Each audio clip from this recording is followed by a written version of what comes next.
بڑھیں گے دیگر خبروں کی جانب۔ امریکہ نے مسلسل 10ویں رات ایران پر فضائی حملے کیے ہیں۔ امریکی حملوں کے نتیجے میں ایران کے مختلف شہر دھماکوں سے گونج اٹھے۔ امریکی سینٹ کام کا کہنا ہے کہ حملوں میں ایرانی فوجی تنصیبات کو نشانہ بنایا گیا۔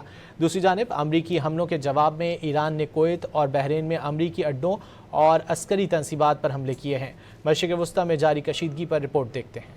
امریکہ نے مسلسل 10ویں رات ایران پر فضائی حملے کر دیے۔ ایرانی میڈیا کے مطابق شیراز، آبدان، بندر عباس اور سرخ میں دھماکوں کی آوازیں سنی گئیں۔ چابہار، کنارک اور جزیرہ کشم بھی حملوں سے لرز اٹھے۔ امریکی سینٹ کام کے مطابق ایران پر حملوں کے ایک اور مرحلے میں ایرانی فوج کے کمانڈ سینٹرز، بحری صلاحیتوں، میزائل اور ڈرون لانچ سائٹس اور فضائی دفاعی کے نظاموں کو نشانہ بنایا گیا۔ امریکی فوج کا کہنا ہے کہ اس کارروائی کا مقصد آبنہ ہرمز سے گزرنے والے تجارتی جہازوں پر حملے جاری رکھنے کی ایران کی صلاحیت کو کمزور کرنا ہے۔ ایران پر امریکی حملوں کے جواب میں پاسداران انقلاب نے پلٹ کر وار کیا۔ اردن، کویت اور بحرین میں ایک بار پھر امریکی تنصیبات کو نشانہ بنایا۔ ایرانی میڈیا کے مطابق پاسداران انقلاب نے کویت میں احمد الجابر بیس کو نشانہ بنایا۔ امریکی اڈے پر early warning system, missile defence radar system, FPS 117 radar, Patriot defence system کو تباہ کر دیا گیا۔ امریکی اڈے پر air defence satellite communication system کو بھی نشانہ بنایا۔ ایران کے پاسداران انقلاب نے بحرین میں امریکی فضائی دفاعی نظام اور ریڈار کو نشانہ بنانے کا دعویٰ کیا۔ پاسداران انقلاب کا کہنا ہے کہ ان کے حالیہ فوجی کارروائی کے دوران بحرین کے علاقے المحرق میں ایک امریکی فضائی دفاعی نظام اور ریڈار کو تباہ کیا گیا۔ پاسداران انقلاب نے مزید کہا کہ آبنہ ہرمز میں 2 آئل ٹینکروں میں دھماکوں کے بعد شدید آگ بھڑک اٹھی۔ دونوں ٹینکرز آبنہ ہرمز کے جنوبی راستے سے گزرنے کی کوشش کر رہے تھے، جسے ایران نے غیر محفوظ راستہ قرار دیا۔